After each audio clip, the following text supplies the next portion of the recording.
एक हंस और हंसनी थे। पूरे राज्य में सूखा पड़ गया, जो सरोवर था सूख गया। हंसनी के 100 अंडे थे। हंसनी ने विचार किया, ये निसूत राजा हैं, इन राजा के दरबार में हम ये अंडे धरोहर के रूप में रखकर आते हैं, और जब बारिश होगी, जब जल आएगा, तब लौट कर आ जाएंगे और अपने अंडे राजा से वापस ले लेंगे। क्योंकि जो गांव का राजा होता है वो राजा नहीं, वो एक पिता के समान होता है, पूरी प्रजा का पालक होता है, वो पिता की पदवी पर होता है। तो पिता तो कभी रक्षक होता है, भक्षक नहीं हो सकता। इस राजा के पास में 100 अंडे रख करके आ गए दोनों और चले गए कहीं दूर। एक दिन कनक रसोइया भोजन बनाने गया। निसूत राजा ने कहा भोजन बढ़िया स्वादिष्ट होना चाहिए। कनक रसोइया ने हंस का वो अंडा एक फोड़ करके भोजन में मिला दिया। राजा ने भोजन खाया, कहा आज स्वाद कुछ अलग है, आज क्या मिलाकर बनाया? कनक रसोइया ने कहा वो हंस हंसनी के अंडे थे, उसमें से एक अंडा मैंने फोड़कर भोजन में मिला दिया। निसूत राजा कहने लगा वाह इतना स्वादिष्ट भोजन, आज के बाद कितने बचे? बोले 99। रोज एक एक अंडा फोड़कर मेरे भोजन में मिला देना। निसूत राजा एक एक करके वो सारे अंडे खा गया। हंस हंसनी जब आए वापस, राजा से कहा मेरे अंडे दे दो। राजा ने फटकार कर भगा दिया, अरे कौन अंडे, कैसे अंडे, मैं नहीं जानता, जाओ यहाँ से। हंस हंसनी चोंच पटक पटक कर मर गए और मरते समय श्राप दिया कि जा, मैं श्राप देती हूँ कि जिस प्रकार मेरे 100 अंडे तूने खाए, और एक माँ बाप की हाय कभी ऊपर ऊपर नहीं जाती, एक माँ बाप की हाय बहुत लगती है। इसलिए याद रखना, दुआ मिले ना मिले पर बद्दुआ लेने से जरूर बचना। कभी किसी के जीवन में बद्दुआ मत लेना। उस हंस हंसनी ने श्राप दिया कि जाओ, जिस प्रकार से मेरे 100 अंडे तुमने खाए, मेरे 100 बच्चे होते, 100 बच्चों से मुझे दूर कर दिया, तुम्हारे भी 100 बच्चे तुम्हारी आंखों के सामने मारे जाएंगे, तब तुम्हें मालूम पड़ेगा 100 बच्चों का दुख क्या होता है। वही हंस हंसनी मरने के बाद में पांडु और कुंती बने, और वही निसूत नाम का राजा धृतराष्ट्र बना, और सत्यजिता नाम की रानी गांधारी बनी। और जब आंखों के सामने 100 बालक मारे गए, आज वो दिन याद आया और कहने लगी कर्मों की गति न्यारी, जगत में कर्मों की गति न्यारी। अगर मैंने 100 अंडे न खाए होते तो आज मेरे बच्चे नहीं मारे जाते। इसलिए प्यारे याद रखो, ये कर्मों का जो पोटला है ना, कर्मों की गठरी, ये धीरे धीरे बड़ी होगी, और जिस दिन ये पाप में परिवर्तित हो गई, उसी दिन तुम्हारा जीवन अंधकार में हो जाएगा। पाप करने से बचो। सूत जी महाराज कहते हैं भगवान लौट कर गए द्वारिका। आगे इन्हीं महाराज पांडवों के वंश में परीक्षित जी हुए। अभिमन्यु जो वीर गति को प्राप्त हुए थे, उत्तरा गर्भवती थी, उत्तरा के गर्भ पर अश्वत्थामा ने ब्रह्मास्त्र चलाया। भगवान ने गर्भस्थ शिशु की रक्षा की गर्भ में प्रवेश करके, और जब प्रकट हुए तो नाम पड़ा परीक्षित। बोली परीक्षित जी महाराज की जय। नामकरण संस्कार हुआ, जन्म कुंडली बनाई है विद्वानों ने तो बता दिया, बड़ा ज्ञानी होगा, ध्यानी होगा, बड़ा ही बलवान होगा, पर एक अपराध बन जाएगा, ये संत का अपमान करेगा और उसकी वजह से इसे 7वें दिन मरना पड़ेगा। परीक्षित ने धर्म की स्थापना करी। 5 पांडवों ने देखा, जब भगवान धराधाम छोड़कर चले गए तो 5 पांडव तीर्थ यात्रा के लिए निकल गए हिमालय पर्वत की ओर, और आज बना दिया परीक्षित को राजा। परीक्षित ने राजा बनते ही नगर की सफाई कराई। आगे गए, एक काला कुरूप मनुष्य हाथ में डंडा लेकर के गाय और बैल को मार रहा है। गाय बैल की रक्षा की। त्वं वा मृणाल धवला पादे न्यून पदाचरण, ब्रस रूपेण किम कश्चिद देवो ना परिखेद। बैल तुमने कहा मैं धर्म हूं, धर्म के 4 स्तंभ होते हैं, मैं धर्म हूं। 3 पैर टूट गए, एक पैर बचा है, वो है सत्य। धर्म की रक्षा करी, गाय को छुड़ाया। गाय से पूछा तुम कौन हो? बोले मैं पृथ्वी हूं। काले कुरूप मनुष्य के लिए हाथ में तलवार निकाली और कहा मैं जान से मार दूंगा, तू कौन है बता। कहने लगा मैं कली हूं, कलयुग। ओहो हो, निकाली तलवार परीक्षित ने और कहा सिर धड़ से अलग कर दूंगा तुझे। कलयुग थर-थर थर-थर कांपने लगा, अब महाराज हमें क्षमा कर दो, मारो मत, मुझ में अगर अवगुण है तो गुण भी है। बोल क्या गुण है?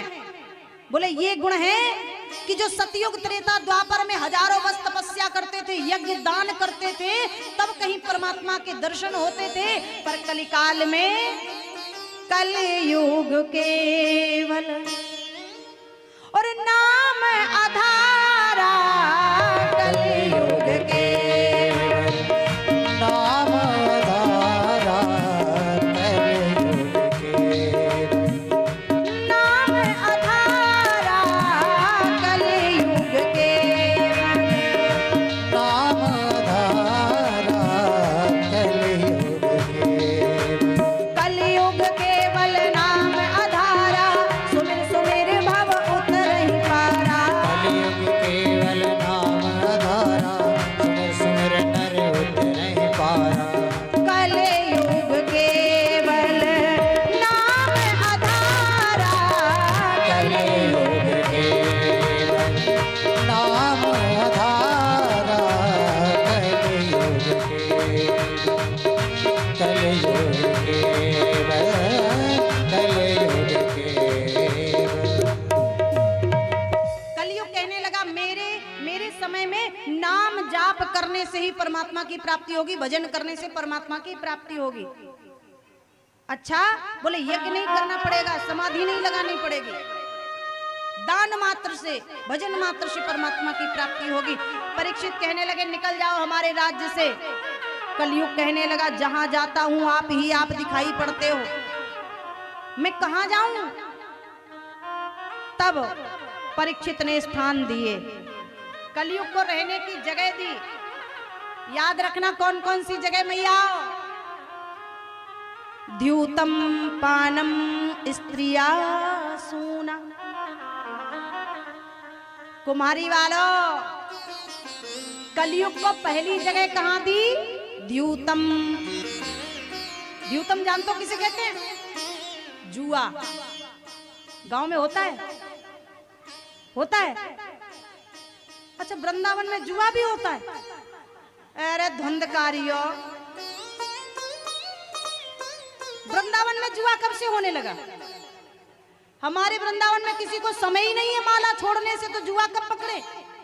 इन हाथों में पत्ता नहीं, इन हाथों में ये महाराज माला रहती, माला झोली 24 घंटे। ऐसे ऐसे संत हैं, ऐसे ऐसे भक्त हैं, मर गए, ये उंगली ऐसी टेढ़ी है, ऐसी सीधी, मर गए, माला जपने का इतना अभ्यास था कि ऐसी बनी और चले गए। वृंदावन में जुआ पुआ नहीं होता। हे भैया, जो जुआ में टाइम पास करते हो, भजन कीर्तन किया करो, सुंदरकांड किया करो हनुमान जी के स्थान में बैठ के, आनंद भी आएगा, टाइम पास भी होगा और भजन भी हो रहा है। अब से तो नहीं खेलोगे? अरे देवी जी तुम जाओ तो सही, भंडारा वाले दिन ही रात में खेलेंगे पंडाल में। लो महाराज, हाँ, पहले दिन में खाएंगे बढ़िया सब्जी पूरी बटा भात, और शाम को पिएंगे पौआ। हैं? पक्की पी तो पक्की बात, कच्ची पी तो कच्ची बात, उतर गई तो फिर भोंपू दास है महाराज। हाँ। पहला स्थान जहां जुआ होता हो, दूसरा स्थान पानम, जहां शराब पी जाती हो, जहां मदिरा बेची जाती हो, वहां कलयुग तेरा स्थान। जहां वैश्याएं रहती हो, वहां तेरा स्थान। सूना, जहां हिंसा होती हो, वहां तेरा स्थान। कलयुग भी ये जगह सुन करके कांपने लगा, हम नहीं जाएंगे, पर हम लोग नहीं डरते, है ना? कलयुग भी डरने लगा इन जगह के नाम सुन के, कहने लगा एक कोई अच्छा स्थान दे दो। बोलो क्या चाहिए? मुझे स्वर्ण में निवास दे दो। बोले जाओ, मैं स्वर्ण में निवास देता हूं, पर प्रत्येक स्वर्ण में नहीं, जो अधर्म अनीतिपूर्ण सोना लाया गया है उस स्वर्ण में तुम्हारा निवास है। आज कलयुग स्वर्ण में निवास कर गया। परीक्षित गए शिकार खेलने, सिर पर पहना मुकुट, और कौन सा मुकुट? जो जरासंध का मुकुट था, पापी का सोना था, सिर पर कलयुग बैठ गया। एक संत का अपमान कर दिया, समीक ऋषि के गले में मरा सर्प डाल दिया। समीक ऋषि के पुत्र श्रृंगी ने श्राप दे दिया, आज के 7वें दिन तुम्हें तक्षक डस लेगा, तुम्हारी मृत्यु होगी। परीक्षित को जब सूचना मिली, परीक्षित लौट कर आए और अपने पुत्र जन्मेजय को राज्य दे करके तुरंत घर छोड़ करके चले गए और जाकर के एक जगह स्थान लगा लिया, एक जगह बैठ गए, दुनिया में नहीं भटके, एक जगह बैठ गए। अगर ईश्वर पर विश्वास है तो यत्र तत्र भटकने की आवश्यकता नहीं, एक जगह तुम आसन लगाकर बैठ जाओ, वो तुम्हें ढूंढता हुआ स्वयं आ जाएगा। मेरा भक्त है कहाँ? जब ये मालूम पड़ा कि परीक्षित को श्राप लग गया तो दूर दूर से संत महात्मा सब आने लगे दर्शन करने के लिए। इतना बड़ा प्रतापी राजा जिसने धर्म को स्थापित किया, जिसने कलयुग को रहने के लिए जगह दी, ऐसे राजा को श्राप लग गया। चलो आशीर्वाद दे करके आए, कम से कम उसका कल्याण तो हो जाए। सब दर्शन करने के लिए गए। परीक्षित ने संतों को देख करके कहा, प्रभु मैं आपकी शरण में आ तो गया हूं, पर आ तो गया हूँ मगर जानता हूँ कि तेरे दर पे आने के काबिल नहीं हूँ। आ तो गया हूँ मगर जानता हूँ, मैं ये जानता हूँ कि तुम्हें मुख दिखाने के काबिल नहीं हूँ। मैं तुम्हें मुख दिखाने के काबिल नहीं हूँ। मैं आ तो गया हूँ मगर जानता हूँ। हे प्रभु मुझे क्षमा कर दो, पर म्रियमाणस से जिसकी मृत्यु नजदीक हो उसे क्या करना चाहिए? किसी ने संतोषजनक उत्तर नहीं दिया। एक ने कहा ऐसे समय में भागवत कथा सुननी चाहिए। कौन सुनाएगा 7 दिन में कथा? उसी समय 16 वर्षीय महाराज, बड़ी बड़ी जटाएं हैं, दिगंबर वेशधारी 16 वर्षीय आज करोड़ों सूर्यों के समान श्री शुकाचार्य भगवान सुखदेव प्रकट हो गए।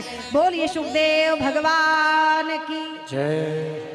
सीधे सीधे प्रश्न कर दिया, जिसकी मृत्यु नजदीक हो उसे क्या करना चाहिए? सुखदेव जी ने आसन लगाया और विराजमान हुए, मंगलाचरण किया। अच्छा, मंगलाचरण क्या है? या तो ये कह दो कि मंगलाचरण जिसका आचरण सुंदर हो, है ना, जिसके आचरण मंगल हो वही मंगलाचरण है। या ये कह दो जिसको जपने से आचरण मंगल हो जाए, शुद्ध हो जाए, मन पवित्र हो जाए, वो मंगलाचरण। ईश्वर की वंदना करिए।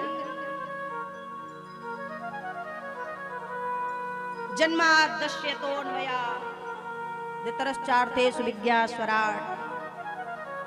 मंगलाचरण किया आज और मंगलाचरण करके बैठे। पूछो क्या पूछना है? परीक्षित ने कहा, प्रभु जब सृष्टि का लय हुआ, ये मनुष्य कहाँ से आए, पृथ्वी कहाँ से आई? तो सृष्टि का वर्णन सुनाया। भगवान विष्णु की नाभि से कमल, कमल से ब्रह्मा और ब्रह्मा से संकल्प सृष्टि हुई। सनक सनंदन सनातन सनत कुमार प्रकट किए, देवर्षि नारद को प्रकट किया, सरस्वती को प्रकट किया और बीज मस्तक से पसीने की बूंद गिरी, जिससे रुद्र भगवान शिव प्रकट हुए। प्रकट होते ही रोने लगे, इसलिए इनका नाम पड़ा रुद्र भगवान। आज मन में विचार किया कि मैं सृष्टि का सृजन स्वयं करूंगा। थोड़ा मन बदला। सनकाद ऋषियों ने, सनक सनंदन सनातन सनत कुमार ने मन के भाव को पढ़ा और श्राप दे दिया, ब्रह्मा जी तुम्हारा मनोभाव बदला है, इसलिए तुम्हें श्राप देते हैं, आज के बाद तुम्हारी कोई पूजा नहीं करेगा। याद रखना, ये है हमारा सनातन धर्म। जो मन में भी कभी अपनी बहन बेटियों के प्रति गलत भाव नहीं आते, ये मेरा है सनातन धर्म। अरे वो नहीं प्यारे जो अपनी सगी बेटी को भी निकाह करके अपनी पत्नी बना ले, ये धर्म नहीं। ये सनातन धर्म है। यहाँ तो पराई बहन बेटियों को भी माता के रूप में, बहन के रूप में देखते हैं। ये मेरा सनातन धर्म है। हमारे भारत में माता कहा गया, भारत माता। हमारे भारत में बेटियों को, स्त्रियों को देवी कहा गया। आज मनोभाव बदला।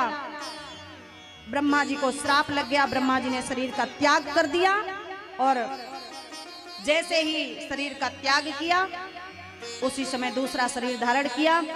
शरीर से एक स्त्री एक पुरुष को प्रकट किया जो स्वयंभू, मनु और शतरूपा। इनका सृष्टि का सृजन हुआ। पर इतनी